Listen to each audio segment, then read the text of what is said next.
نحمده ونصلي على رسوله الكريم بسم اللہ الرحمن الرحیم۔ ہمارا آج کا مذاکرہ ہے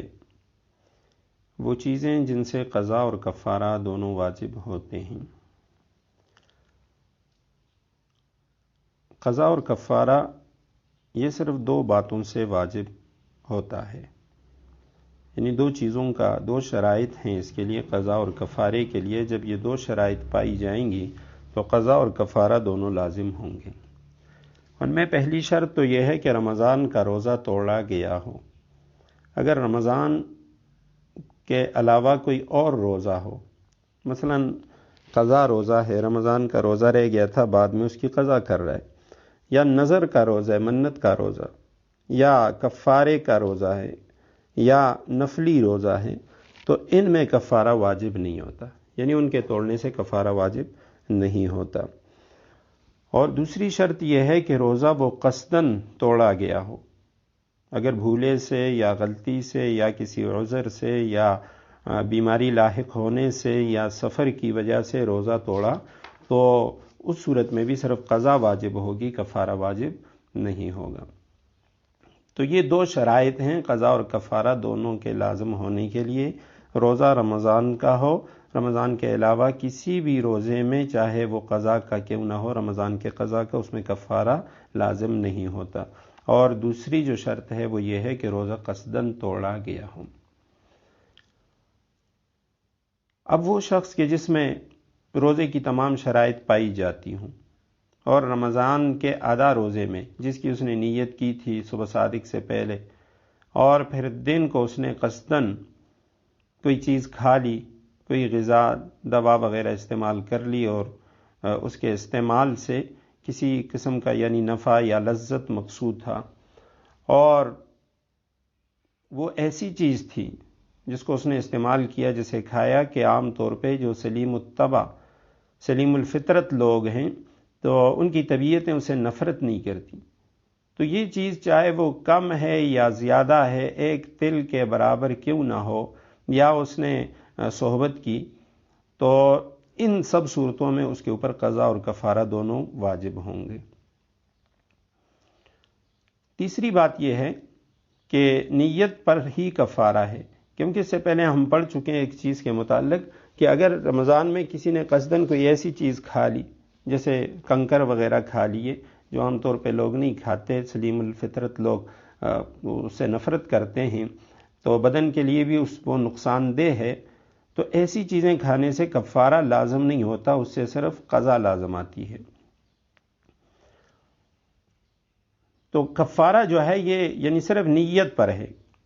یعنی کسی نے رمضان شریف میں روزے کی نیت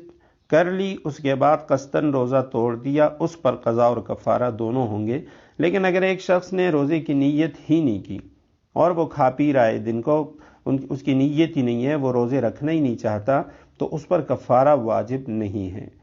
کفارہ تب ہوگا جب نیت کر لی اور نیت کرنے کے بعد اس نے روزہ توڑ دیا۔ اسی طرح وہ شخص کہ جو اپنی گھر والی کے ساتھ یعنی دونوں راستوں میں سے کسی بھی راستے میں جان بوجھ کر اس نے مجامعت کی، تو اس پر قضا اور کفارہ دونوں لازم ہوں گے، اور یعنی ان دونوں مقاموں کے لیے مجامعت کی کوئی شرط نہیں ہے۔ اور یہ بات بھی یعنی یاد رکھنے کی ہے کہ چونکہ عام دنوں میں بھی اپنی گھر والی کے ساتھ صحبت کرنا اس کی تو اجازت ہے، رمضان میں اس کی اجازت نہیں ہے، لیکن یہ جو یعنی دوسرا راستہ ہے اس کی کہیں بھی اجازت نہیں ہے، کسی بھی وقت اجازت نہیں ہے، وہ گناہ کبیر اور حرام ہے۔ لیکن اگر کسی شخص نے رمضان میں اس طرح کر لیا تو اس صورت میں اس پہ قضا اور کفارہ دونوں لازم آئیں گے۔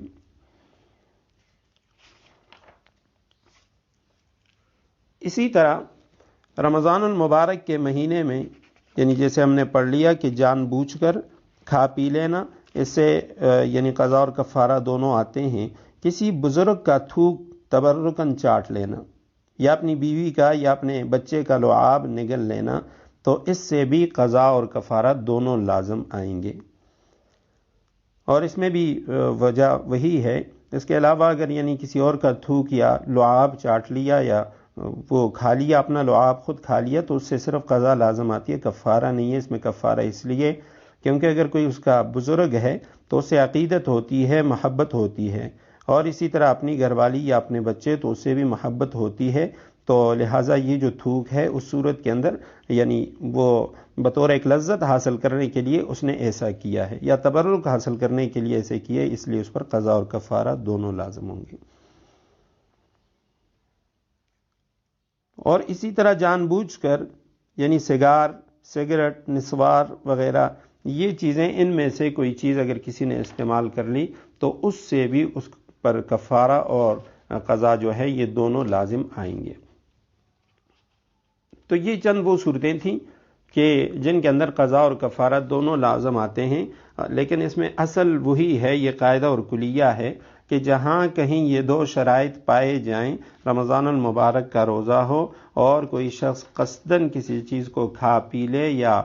صحبت کر لے، تو اس صورت میں اس پر یعنی قضا اور کفارہ دونوں لازم ہوں گے۔ جتنے روزے اس نے کھائے ہیں اس روزے کی قضا بھی کرے گا، اور اسی طرح اس کا کفارہ ایک روزے کے بدلے میں یعنی 60 روزے وہ بھی مسلسل یہ رکھے گا۔ اب اس کے بعد ہم آتے ہیں ایک اور مسئلے کی طرف، یعنی رمضان المبارک کے مہینے میں وہ عذر کہ جن عذروں کی وجہ سے رمضان المبارک کا روزہ جو ہے وہ چھوڑا جا سکتا ہے، جن کی وجہ سے رمضان المبارک کے روزہ چھوڑنے میں کوئی گناہ نہیں ہے۔ بیماری کی وجہ سے یعنی طاقت نہ ہو یا مرض بڑھنے کا خطرہ ہو تو روزہ نہ رکھنا جائز ہے۔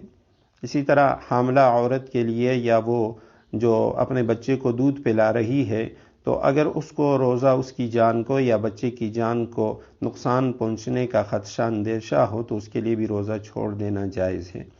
اسی طرح مسافر، شرعی مسافر جو 48 میل تقریباً 77.24 کلومیٹر اس کے سفر کا ارادہ ہو اور نیت کر کے گھر سے نکلا ہو تو اس کے لیے روزہ یعنی چھوڑ دینا وہ جائز ہے۔ اور اسی طرح یعنی بیماری یا بھوک پیاس اس کا اتنا غلبہ ہو جائے کہ کوئی مسلمان دیندار ماہر ڈاکٹر طبیب یہ کہہ دے کہ یہ روزہ توڑ دیں وگرنہ اس کی جان چلی جائے گی، تو اس کے لیے بھی روزہ توڑ دینا یا چھوڑ دینا وہ جائز ہے۔ اسی طرح عورت کے لیے ایام حیض میں اور بچے کی پیدائش کے بعد جو خون آتا ہے یعنی نفاس، تو اس میں روزہ رکھنا جائز نہیں ہے، وہ روزہ نہیں رکھ سکتی کیونکہ وہ روزہ کی اہل نہیں ہے۔